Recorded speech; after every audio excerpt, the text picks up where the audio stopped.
안녕하십니까. 재정회계법인의 손채은 회계사입니다. 이번 시간에는 개인 간 금전거래 시 발생할 수 있는 이자소득세와 그를 둘러싸고 있는 세금 리스크에 대해서 살펴보도록 하겠습니다. 많은 사람들이 금전거래를 할 때 원금과 이자까지만 고려하고 세금 문제를 간과하는 경우가 많습니다.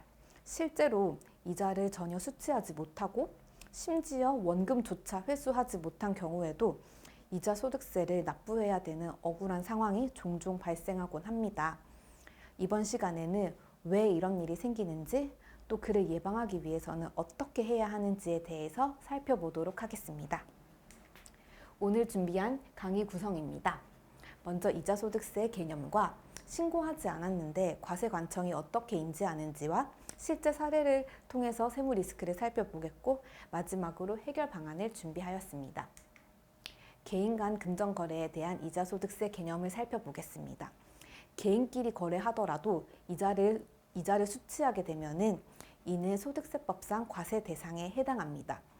만일 차용증을 작성했다면 차용증상 약정이자율을 통해서 이자소득이 산정되게 되고, 차용증을 작성하지 않았더라면 이자제한법상 최고세율 20%를 통해서 이자소득 금액이 산정되게 됩니다.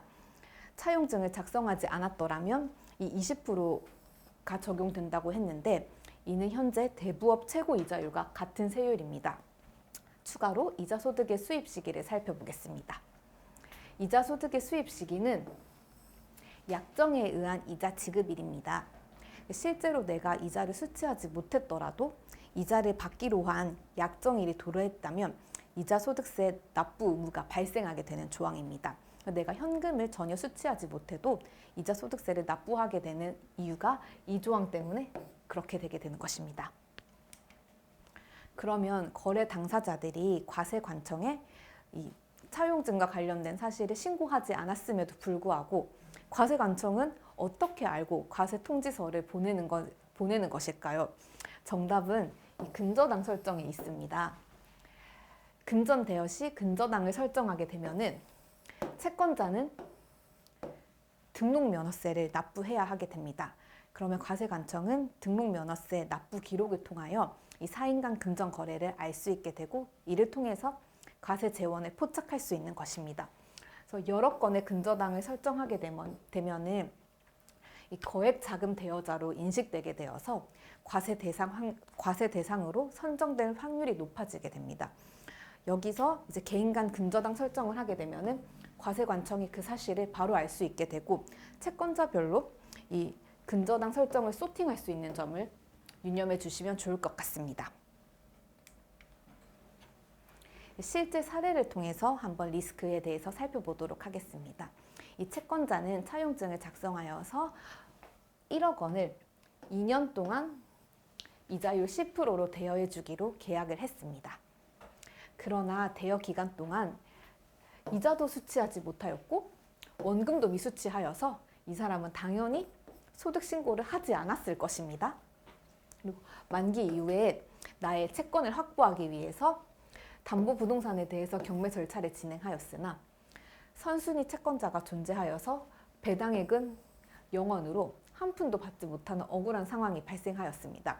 이 배당이 0원이 되기 때문에 소득세법상 대손 요건은 충족한 것으로 볼 수 있습니다. 그럼에도 불구하고 이 채권자는 X1년과 X2년에 대해서 이자소득세 납부 의무가 있습니다. 만약 무신고하여서 과세 대상으로 추징이 되게 된다면 본세뿐만 아니라 무신고 가산세, 납부지연 가산세를 추가로 부담해야 되는 억울함까지 가질 수 있겠습니다. 그렇다면 왜 이런 억울한 일이 발생하게 되는지 살펴보도록 하겠습니다. 이자소득이 발생하지 않는 것으로 보기 위해서는 그 대손 사유가 신고일 전에 발생해야 됩니다. 즉 신고일 이후에 발생하는 것은 대손 사유로 인정되지 않게 되는 것입니다. X1년도 이자소득이 발생하지 않는 것으로 보기 위해서는 X1년도 과세기간의 확정 신고일인 X2년 5월까지 대손 사유가 발생해야 됩니다. 이는 소득세법 시행령 51조 제7항에서 비영업대금 이익 대손을 인정하기 위해서는 과세표준 확정 신고 전에 대손이 발생해야 총수익 금액이 없는 것으로 본다라고 명시하고 있기 때문입니다. 과거소득세법에서는 과세표준 확정 신고 전뿐만 아니라 이 경정 전까지 대손이 발생하게 되면은 인정해 주었습니다. 따라서 이 요건 때문에 사후적 권리 구제가 가능했지만 소득세법이 개정되게 됩니다. 그러면서 이 문구가 삭제되게 되어서 사후적 권리 구제가 어렵게 되었습니다. 결정 경정청 문구가 있었다면 후발적 사유로 인한 경정 청구를 통해서 납세자의 권리를 구제할 수 있는데, 현재는 이 과세표준 확정 신고 전까지 무조건 대손 사유가 발생해야지 인정할 수 있기 때문에 사후적 권리 구제가 어려워지게 되게 됩니다. 2014년에 개정되었는데 그때 개정 취지는 기간 과세 원칙을 강화하기 위해서 되었지만 역설적으로 이 납세자의 사후적 권리 구제는 어렵게 되었습니다. 사후적 권리 구제가 어려운 만큼 사전에 예방하는 것이 중요하다고 할 수 있겠죠. 현실적으로 어떻게 대응할 수 있는지 하나씩 살펴보도록 하겠습니다. 첫 번째로는 대손 인정을 위한 조치를 취해야 됩니다.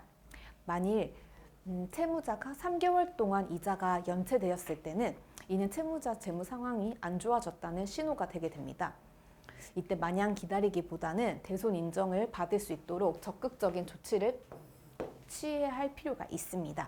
예를 들어서 독촉장을 발송한다거나 내용 증명을 발송하는 방법이 있을 것이고, 경매를 신청하거나 민사소송을 통해서 법적 절차를 밟는 것도 있을 수 있겠고, 판결문을 받거나 강제집행 불능조서를 통해서 채권 회수가 불가능하다는 증빙을 확보하는 방법이 있을 수 있겠습니다. 이건 채권자 상황에 따라서 어떤 것을 적용해야 될지 다 달라지게 됩니다. 따라서 어떤 조치를 취할지는 전문가의 도움을 통해서 절차를 진행하는 것을 추천드립니다. 두 번째로는 연체이자 조항입니다. 만일 연체 조항이 있다면 대여일 이후에도 이자 소득이 과세될 수 있습니다. 연체 조항이 없다면 이 대여 기간까지만 이자 소득세 납세 의무가 발생하게 될 건데, 연체 이자 조항이 있게 되면은 이 대여일 이후에도 계속해서 이자 소득세가 발생할 수 있고, 심지어 본래 이자율보다 보통 더 높게 연체 이자율을 설정하는 경우가 많아서 이자 소득세 채권이 더 증가하게 될 수도 있습니다. 따라서 채무자 상황을 고려해서 이 조항의 이자율을 낮추거나 삭제를 검토해 볼 것을 권해드립니다. 마지막으로는 담보 설정 시 선순위 채권자 존재 여부를 확인해야겠습니다. 원금조차 못 받은 상황에서 이자 소득세를 내야 되는 억울한 상황이 발생하였는데, 선순위 채권자가 있다면 채권 확보는 정말 어렵게 됩니다. 따라서 경매 진행했을 때 배당금을 일부라도 받을 수 있게 하려면 선순위 채권자가 있어서는 안 됩니다. 그래서 이런 상황을 피하기 위해서 배당금을 일부라도 확보하는 것이 중요하기 때문에 선순위 채권자가 없는 물건의 담보를 설정하면 될 것 같습니다. 오늘 강의는 상인 간 금전거래 시 발생할 수 있는 이자소득과 그에 따른 세무 리스크에 대해서 살펴보았습니다. 대손 사유를 인정받기 위해서 적극적인 조치를 취하고 연체 이자 조항을 검토하고 선순위 채권자 존재 여부를 확인해 보실 것을 다시 한 번 더 말씀드립니다.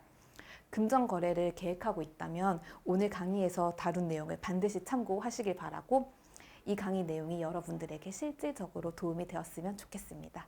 이상입니다.